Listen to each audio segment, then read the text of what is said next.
बहुत समय पहले मथुरा में कंस नाम का एक राजा था जो अपने लालच और अन्याय के लिए बदनाम था। अपनी बहन देवकी की शादी वसुदेव से करने के बाद आसमान में से एक भविष्यवाणी हुई।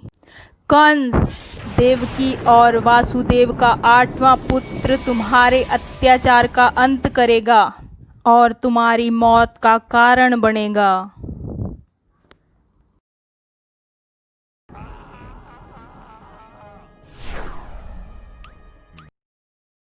यह सुनकर गुस्से में कंस ने नवविवाहित जोड़े को जेल में डाल दिया।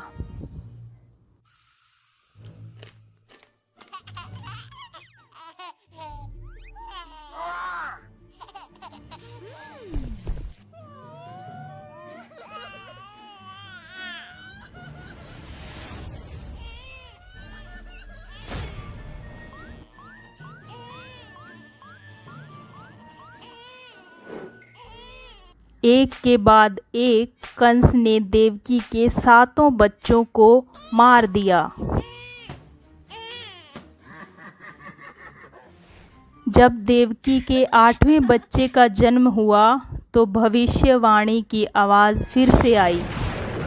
उस आवाज़ ने कहा कि इस बच्चे को यमुना नदी के पार गोकुल ले जाओ और वहाँ पर अपने मित्र नंद और यशोदा की जन्मी संतान से बदल दो। इसके बाद वसुदेव ने देखा कि उनके हाथों की बेड़ियां खुल गई और वो टोकरी में अपने बच्चे को डालकर चल पड़े। कारागार के सारे दरवाजे खुद ब खुद खुल गए और सारे पहरेदार नींद में थे।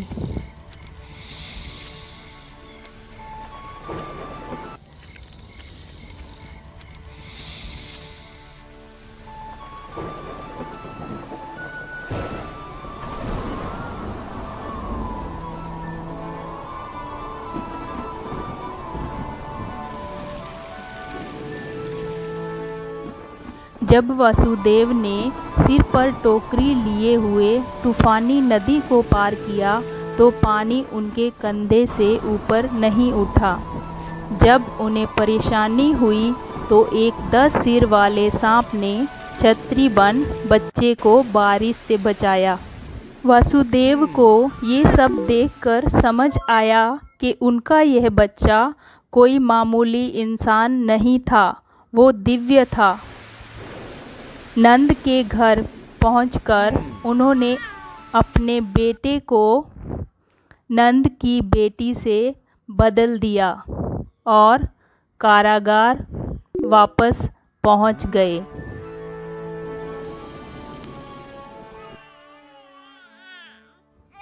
जब कंस वहां पहुंचा तो उसने बच्चे को नुकसान पहुंचाने की कोशिश की तो उस बच्ची ने देवी दुर्गा का रूप धारण कर लिया और कहा, हे दुष्ट, तू जिसे मारना चाहता है वो देवकी का 8वां पुत्र जन्म ले चुका है और वो अपनी भविष्यवाणी पूरी करेगा।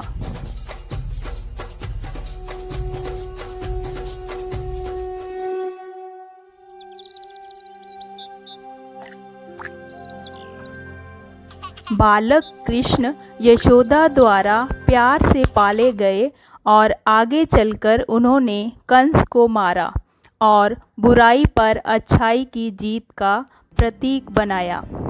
और इसलिए हम हर साल भारत में जन्माष्टमी का त्यौहार मनाते हैं, श्री कृष्ण के जन्म के रूप में।